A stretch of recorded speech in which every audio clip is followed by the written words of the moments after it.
Hello friends, I am Neha. Welcome back to my channel High Tech Study. कैसे हैं आप? I hope आप सब अच्छे होंगे। तो आज हम फिर से DSSB की रीजनिंग की प्रीवियस ईयर क्वेश्चन सीरीज़ को आगे बढ़ा रहे हैं। आपको मालूम ही है कि DSSB में मेरिट में आने के लिए हमें फ़र्स्ट पेपर पर अपनी कमांड बनानी बहुत ज़रूरी है, और उसमें भी रीजनिंग के क्वेश्चन की अगर हम अच्छे से प्रैक्टिस कर लेते हैं तो 20 आउट ऑफ 20 मार्क्स हमारे आराम से बन जाते हैं।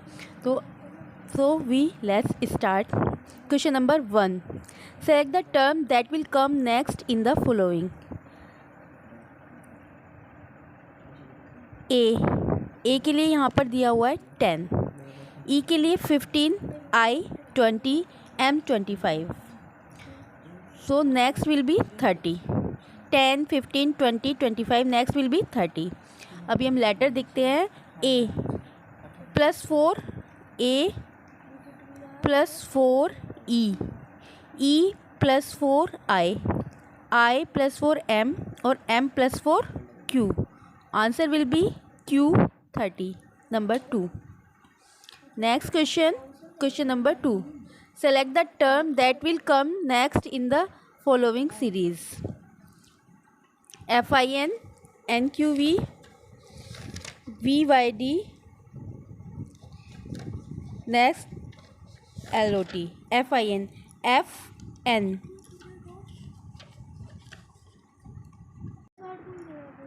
plus FN +8. F से N पे पहुँचने के लिए हमें +8 पे जाना पड़ता है. I J G H I J K L M N +8 N +8 V और V +8 W X Y Z A B C D. V +8 D. Then I +8 Q +8 Y. Now Y +8 G. और यहाँ हमारे ऑप्शन में DG वाला एक ही option है, DGL. तो यही हमारा राइट आंसर होगा. हमें आगे देखने की ज़रूरत ही नहीं है क्योंकि ऑप्शन में एक ही आंसर में एक ही ऑप्शन सही है. Next question. Find the wrong term in the following series. इस सीरीज़ में हमें रॉन्ग टर्म का पता लगाना है. CWHK. सो C से F, CDEF +3 FGHI +3 IJKL +3 MNO +3. W से U पे आने के लिए -2, U से S -2, S से Q -2, Q से O -2. नाउ H से L पर आने के लिए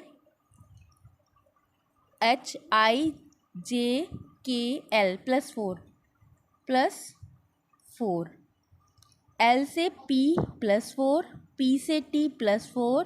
नाउ T से Y, TUVWXY यहाँ पर आ गया +5.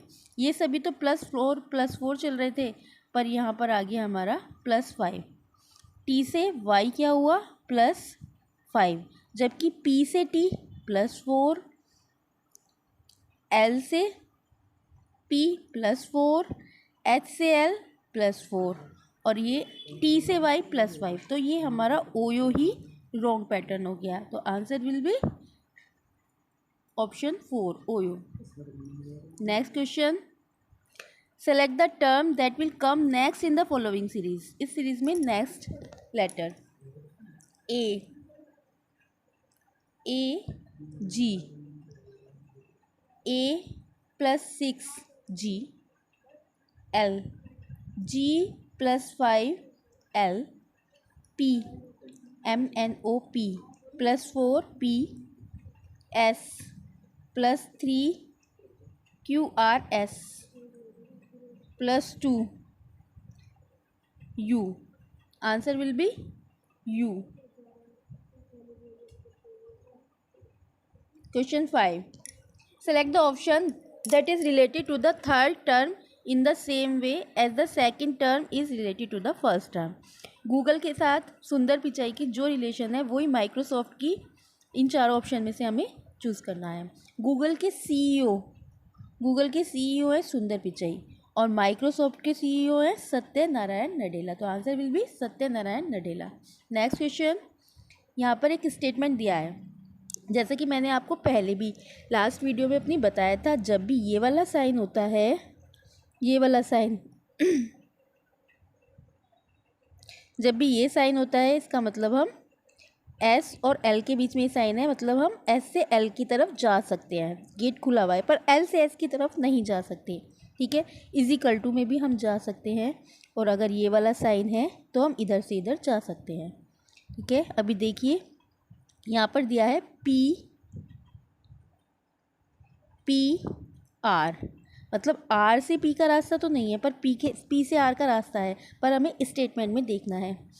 पी स्टेटमेंट में यहाँ पर पी है, पी से हम एल पे जा सकते हैं. इधर से देखिए तो पी से हम टी पे भी जा सकते हैं, टी से वी पे भी जा सकते हैं और वी से आर पे भी जा सकते हैं. तो ये वाला स्टेटमेंट हमारा हो गया राइट. नेक्स्ट.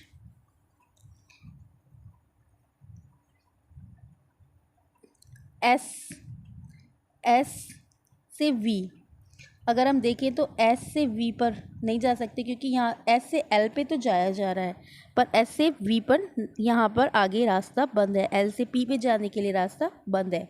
तो ये हमारा स्टेटमेंट हो गया wrong. Only conclusion 1 follows. Answer will be 1. Next question. In the following question select the related letters from the given alternatives.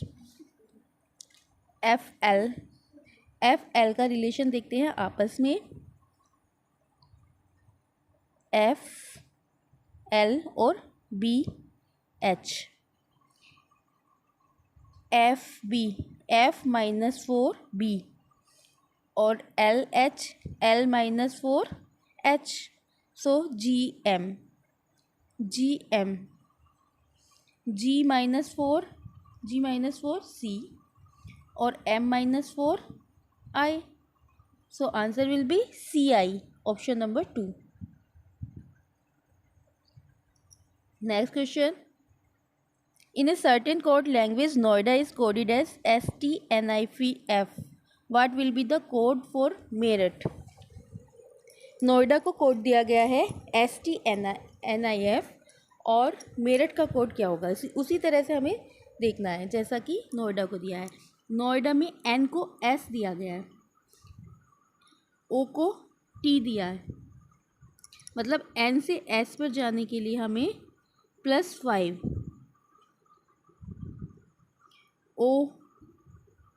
OPQRST यहाँ भी +5, इसी तरह हम +5 करके चलेंगे.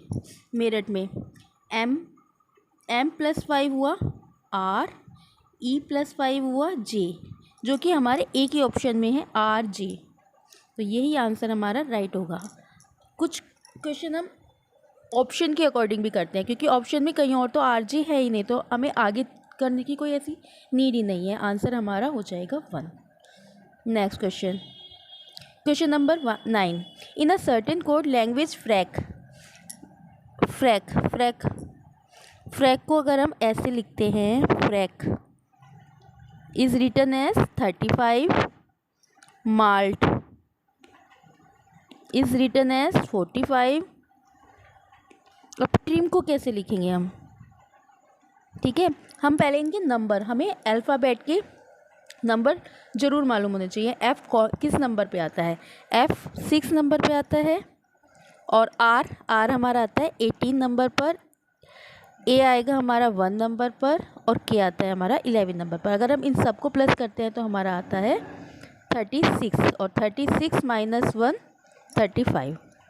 उसके बाद M हमारा आता है 13 नंबर पर, A 1, L 12 नंबर पर और टी 20। इन सब को अगर हम प्लस करते हैं तो हमारा आता है 46, और 46 minus 1 45।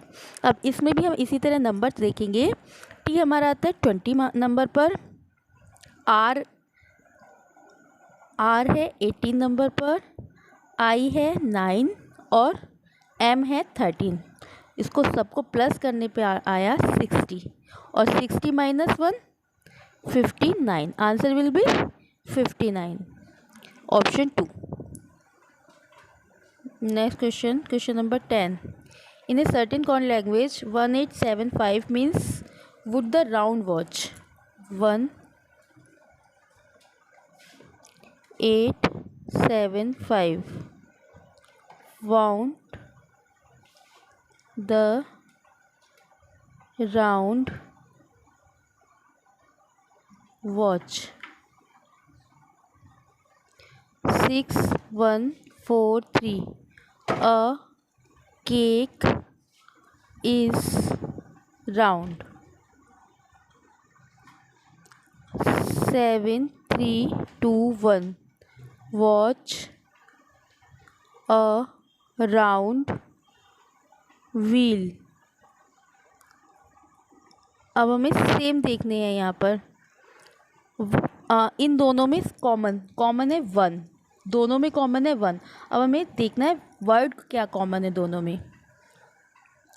Wound the round watch A cake is round, तो दोनों में क्या कॉमन आया हमारा, राउंड। दोनों में हमारा कॉमन आ गया राउंड। तो 1 के लिए हमने क्या, 1 के लिए आएगा राउंड, 1 के लिए हुआ राउंड। उसके बाद यहाँ पर देखते हैं, यहाँ पर क्या कॉमन है, 1 भी कॉमन है तो वो दोनों में राउंड है। 3 भी कॉमन है, 3। और क्या कॉमन है दोनों में, वॉच अ, 3 के लिए ए। उसके बाद यहाँ पर 7 और यहाँ पर 7, दोनों में देखना है हमें कॉमन क्या है। दोनों में कॉमन है वॉच, और यहाँ पूछा है find the code for watch. ठीक है, अभी आपको समझ आया। 1875 के लिए हमें कोड दिया है वाउंड द राउंड वॉच। 6143 के लिए एक केक इज राउंड। अब इन दोनों में कॉमन है 1, तो दोनों में कॉमन क्या है, राउंड। दोनों में राउंड भी है, तो 1 के लिए क्या आया, राउंड। ठीक है, अब अगर हम यहाँ देखते हैं, ये 3 और ये 3, और दोनों में कॉमन क्या है, ए, तो 3 के लिए ए हो गया। और यहाँ हम 7 देखते हैं और यहाँ भी 7, और इन दोनों में कॉमन क्या है, वॉच। यहाँ भी वॉच है और यहाँ भी वॉच है, तो 7 के लिए क्या आया, वॉच। जो कि इन्होंने पूछा है find the code for watch, तो वॉच के लिए क्या कोड यूज़ किया गया है, 7। Answer will be option 4। Question 11। If teacher is coded as CHEETR, student is coded as, then what is the code for success. अब टीचर का अगर हम देखते हैं तो टी इन्होंने यहाँ पर लिया है सेकंड लास्ट। अब जो ये सबसे पहले लिया है इन्होंने फोर्थ, सबसे पहले आया हमारा फोर्थ, यहाँ भी फोर्थ, तो यहाँ भी हम सबसे पहले फोर्थ लेंगे, सी। उसके बाद ए थर्ड, और यहाँ भी थर्ड, तो हम भी क्या लेंगे, थर्ड भी सी। उसके बाद एच है हमारा 5th नंबर पर, और यहाँ भी ई हमारा 5th नंबर पर हो, तो यहाँ भी हम क्या लेंगे, ई 5th नंबर पर। उसके बाद अगर हम देखें ऑप्शन में तो CCE हमें एक ही ऑप्शन मिल रहा है, ऑप्शन नंबर 2, तो answer will be option number 2। Next question, question number 12। There is a group of 6 people ABCDEF, not necessary in the same order. एक ग्रुप है 6 पीपल का ABCDEF, और ये इसी सेम ऑर्डर पर नहीं हो सकते। D is taller than A and E, D को इन्होंने बताया है D is taller than E और F, D is taller than A and E, sorry A and E। D is taller than A and E. F is taller than B and C. और जो F है वो किससे taller है? B and C. E is taller than F. जो E है वो F से बड़ा है. E F से बड़ा है. A is taller than F. Which of the following can be the shortest person. अब इसमें शॉर्टेस्ट पर्सन क्या होगा? देखिए, डी ए और ई से टॉल है, एफ बी और बी सी से टॉल है और ई एफ से टॉल है. तो शॉर्टेस्ट कौन सा होगा? बी और सी, बी या सी में से कोई एक. तो answer will be 1. Next question, question number 13. 6 people P Q R S T and U sit in a row. 6 people P Q R S T U sit in a row, not necessarily in the same order. ये जरूरी नहीं है कि same order पर बैठे हो. If 2 person sit in between, if 2 person sit in between P and Q, P और Q के बीच में अगर दो पर्सन बैठे हों and 2 person sit in T and you, और 2 ही टी और यू के बीच में बैठे हों. टोटल तो 6 है ना, टोटल हमारे हैं 4 5 6. तो बोले इन्होंने टी एंड यू के बीच में. अगर हम यू को यहाँ करें तो टी यहाँ होगा, तभी तो टी और यू के बीच में 2 पर्सन आ पाएंगे. अब इन्होंने बोला है then how many person sit in between R and S. R and S के बीच में कितने पर्सन होंगे? तो या तो आर होगा यहाँ पर या एस होगा, या यहाँ पर एस होगा या आर होगा. तो एस और आर के बीच में आएंगे तो 2 ही person.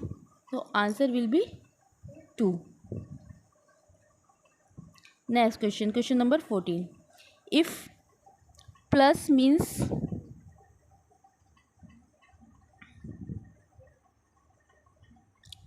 One minute. If plus means multiply और minus means divide, multiply means minus और divide means plus, then what is the value of 46. ये डिवाइड है, डिवाइड के प्लेस पे क्या यूज़ होगा? डिवाइड के प्लेस पर यूज़ होगा प्लस. 12 प्लस के प्लेस पे यूज़ होगा मल्टीप्लाई. 8 इंटू की जगह होगा माइनस. 363 और माइनस की जगह होगा डिवाइड 33. ओके, अब इसे सॉल्व करते हैं. सबसे पहले बोर्ड मास के अकॉर्डिंग, बोर्ड मास के अकॉर्डिंग सबसे पहले हम डिवाइड करेंगे. ब्रैकेट ऑफ इसमें नहीं है तो हम सबसे पहले डिवाइड करेंगे. 46 प्लस 12 इंटू 8 माइनस 33 को 363 से डिवाइड करेंगे तो हमारे पास आएगा 11.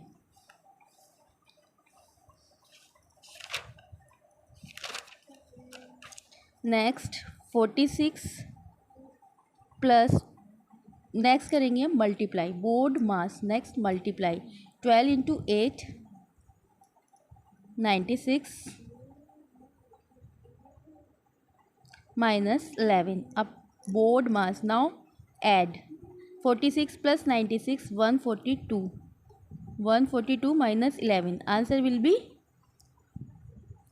131. Option number 3 131. Okay, now next question. Select the missing number from the given response. हमें मिसिंग नंबर चूज़ करना है. इसमें पहले हम इसमें सबका गैप देख लेते हैं. 14 और 44, 14 और 44 का गैप हुआ 30, और 44 और 135 का गैप हुआ 91. 135 और 409 इसका गैप हुआ 274.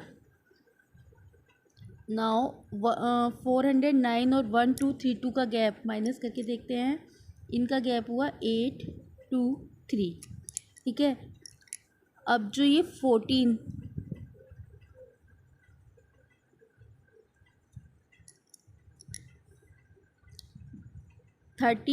30 से अगर हम 30 और 91 देखते हैं, 30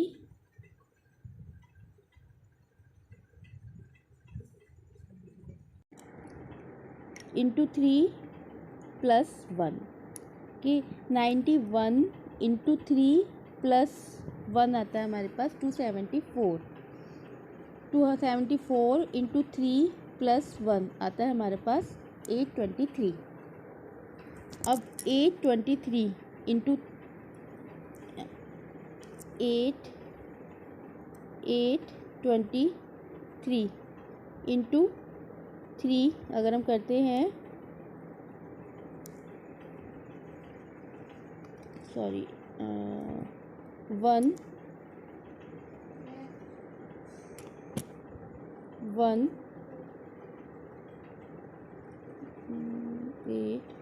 823 इंटू 3 823 इंटू 3 9 6 24 प्लस 1 2 4 7 0 1 2 3 2 में हम इसको प्लस कर देंगे 2 0 7 3। तो आंसर विल बी 3702। हाँ, आपको समझ आया हमने कैसे किया। पहले हमने इनका सबका गैप निकाला और गैप में हमने जब फाइंड किया तो वो इंटू 3 प्लस 1 हो रहा था, उसके अकॉर्डिंग हमने नेक्स्ट नंबर को माइंड किया। Now question number 16। If C is daughter of A, C is daughter of A, जो डॉटर है या सन कुछ भी हो उसको हम नीचे लिखते हैं, और अगर डॉटर है तो हम माइनस का साइन लगाते हैं, और अगर सन है तो हम मतलब मेल के लिए हम प्लस का साइन यूज़ करते हैं और फीमेल के लिए हम माइनस का, जिससे हमें मालूम हो सके। If C is daughter of A but A is not the father of C, A जो है वो फादर नहीं है। ई इज़ नीस ऑफ सी, जो ई है वो सी की नीज है। ई इज़ डॉटर, और ये डॉटर है तो हम माइनस लगाएंगे, ये फादर नहीं है तो यहाँ पर हम माइनस का साइन लगाएंगे। E is daughter of F, और ये जो डॉटर है ई एफ की है। Where F is husband, F husband है तो plus husband of D, D is mother of E, and F has no sibling, F का कोई सिबलिंग नहीं है। How is C related to D, C और D का क्या रिलेशन है, तो हमें ये बताना है दोनों ही फीमेल हैं, तो दोनों क्या आपस में sister. Answer will be option number 3। Next question. If is equal to 4 56 13 is equal to 7 then find the value of this. तो अब हमें ये पता लगाना है कि यहाँ पर ये 4 किस तरह से आए। तो 1 7, 1 प्लस 7 इज़ 8, और 2 और 2 4। तो अगर हम इस डॉलर की जगह हम माइनस का साइन लगाएं, 8 माइनस 4 तो हमारे पास आ जाता है 4। इसी तरह 56 11 माइनस 13 4 इज इक्वल टू 7। इसी तरह हम यहाँ देखते हैं 71 को हम लिखते हैं 8 minus 257 minus 7 is equal to 1। Answer will be 3, option 3 1। Next question. यहाँ पर स्टेटमेंट दिया हुआ है some mobiles are laptop, some mobiles are laptop, no laptop is computer, तो no laptop is computer. All phones are computer, और ये बताया गया है all phones are computer, all phones are computer. At least अभी हम इसके अगर कंक्लूजन पर जाते हैं, at least some mobiles are computer, यहाँ पे बताया है at least some mobiles are computer. पर अगर हम देखें तो सम मोबाइल्स तो कंप्यूटर नहीं है, तो ये हमारा स्टेटमेंट कंक्लूजन रॉन्ग हुआ। At least some phone are laptop, some phone यहाँ बताया गया कि कुछ फ़ोन लैपटॉप है, जबकि फ़ोन कंप्यूटर तो है पर लैपटॉप तो नहीं है, तो ये भी क्या हुआ रॉन्ग। तो आंसर हमारा हुआ इफ़ नीदर कंक्लूजन 1 और nor 2 follows, answer will be 4। Okay, next question 19। यहाँ भी स्टेटमेंट दिया है कुछ।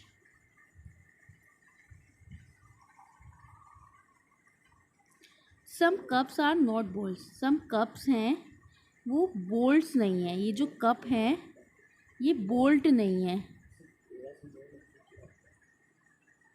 ऑल डस्टर आर बॉल्स, यहाँ पे क्या गया है, all duster are balls. All cups are ball, और यहाँ का है all cups are ball. All cups are ball, सारे कप जो है ना वो बॉल हैं। ये जो कप हैं ये सारे बॉल हैं। इसकी तरह हम कंक्लूजन पे जाते हैं तो यहाँ कहा गया ऑल बॉल्स आर कप्स, जबकि बॉल्स तो किसी से भी नहीं मिल, बॉल्स तो अलग है ना, तो ये कंक्लूजन हमारा हो गया wrong. Some duster are cups is a possibility, dusters are cups is a possibility, हाँ डस्टर और कप होने की तो पॉसिबिलिटी है, तो ये हुआ राइट। इसका आंसर हुआ ओनली कंक्लूजन्स 2 फॉलोज, केवल निष्कर्ष 2 ही फॉलो करता है, answer will be 2। Next question number 20। यहाँ पर भी एक स्टेटमेंट दिया हुआ है, India is a country of multiple language.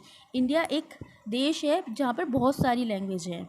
अब अगर हम इसका कंक्लूजन देखते हैं, all Indians should learn multiple language. यहाँ कहा गया है कि सभी इंडियंस को मल्टीपल लैंग्वेज सीखनी चाहिए, पर स्टेटमेंट में तो ऐसा कुछ नहीं दिया है। यहाँ तो सिर्फ बताया गया है कि India is a country of multiple language, तो ये क्या हो गया, ये रॉन्ग हो गया। Every country has multiple languages, सभी कंट्री बहुत सारी लैंग्वेजेस रखती हैं, जबकि स्टेटमेंट में तो ऐसा कुछ नहीं कहा गया, यहाँ तो सिर्फ इंडिया के बारे में बताया गया, तो ये वाला कंक्लूजन भी हमारा हुआ wrong. No answer will be neither conclusion 1 nor conclusion 2 follows, answer will be 2। तो ये हाँ हमने कंप्लीट किए हैं अपने 20 क्वेश्चन रीजनिंग के। अगर आपको मेरी रीजनिंग की सीरीज़ पसंद आती है तो मेरे चैनल को लाइक शेयर सब्सक्राइब करें। इसी तरह मैं डेली रीजनिंग की सीरीज़ लाने वाली हूँ। Thank you so much.